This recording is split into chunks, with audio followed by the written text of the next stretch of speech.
Andrew Mountbatten Windsor's downfall sparks new era of royal scrutiny. Crown Estate publishes unprecedented details on royal leases. From peppercorn rents to market rate transparency, the Windsors enter a new age. London, the 3rd of December 2025.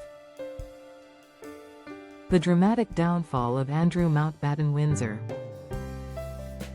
has unexpectedly ushered in an era of unprecedented transparency for the British monarchy, with the Crown Estate voluntarily releasing detailed lease agreements for multiple royal residences. What started as parliamentary questions about Andrew's controversial peppercorn rent at Royal Lodge has ballooned into a comprehensive review of how the royal family occupies some of the UK's most valuable properties. On Tuesday, the Public Accounts Committee, PAC, published a 25-page briefing from the Crown Estate, confirming that Andrew paid virtually no annual rent after an upfront £1 million payment in 2003, and is now unlikely to receive any compensation for early termination of his 75-year lease due to extensive dilapidations. But the document extends far beyond Andrew.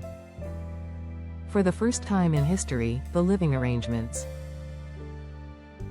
of the Prince and Princess of Wales, the Duke and Duchess of Edinburgh, Princess Alexandra, her daughter Marina Ogilvy, and Andrew Mountbatten Windsor himself have been laid bare for politicians and the public to scrutinize. The contrast could not be starker. William and Catherine's new family home, Forest Lodge, was independently valued by two firms, Hamptons and Savills, subject to separate legal advice on both sides, and let on a standard 20-year commercial lease at full open market rent. No favors, no discounts, no inheritance clauses. Edward and Sophie's Bagshot Park lease, renegotiated in 2007,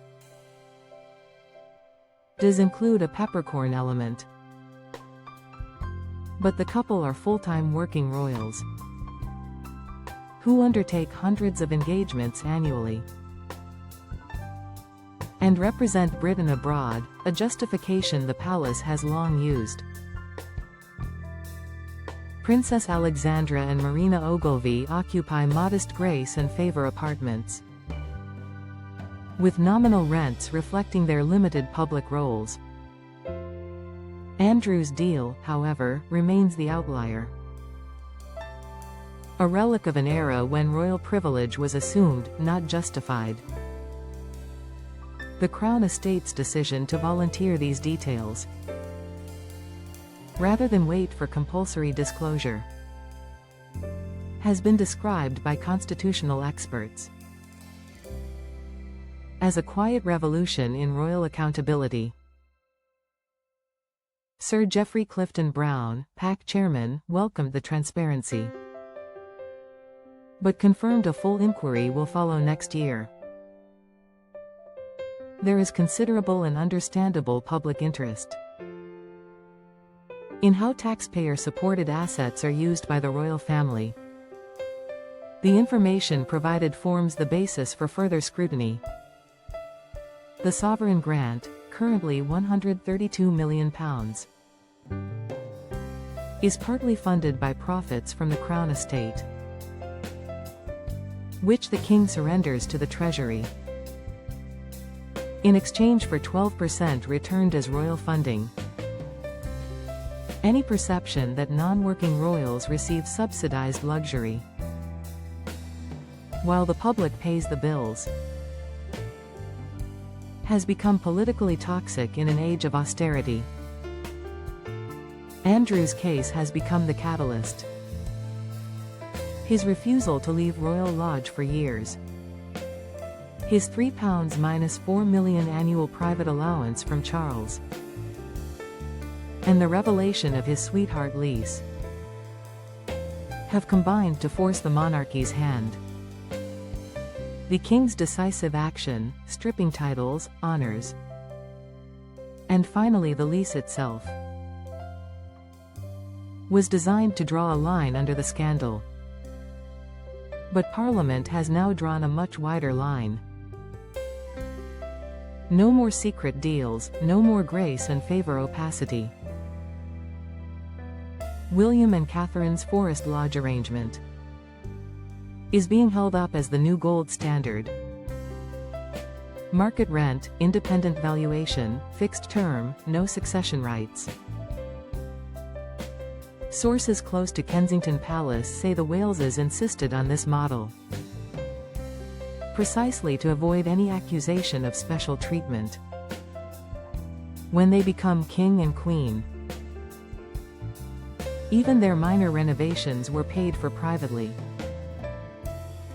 and they hosted a thank you party at a local pub for the builders who completed the work early.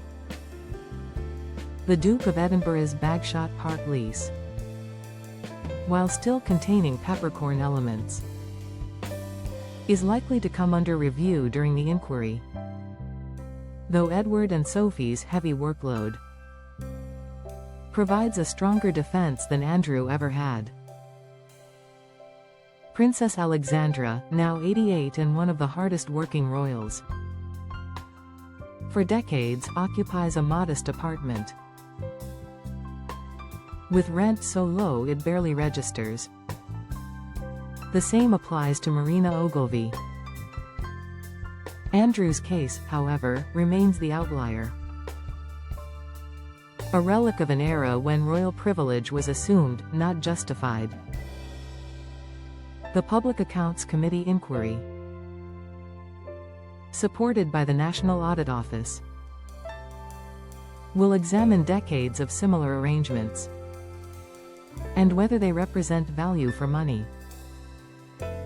In a modern constitutional monarchy, Republicans have seized the moment, calling for all grace and favor homes to be let at market rates or open to the public. Palace sources insist the king welcomes scrutiny. His Majesty has long advocated a smaller, more transparent monarchy. This is the logical extension of that vision. For Andrew, the publication of his lease is the final humiliation. From a 75-year palace for pennies to a modest cottage in Norfolk with no compensation, the fall is complete. But for the institution, it may mark the beginning of a healthier, more accountable future. The Windsor leases are no longer secret. The age of unquestioned privilege is over. A new precedent has been set. Even kings must answer to Parliament when public money and public trust are at stake.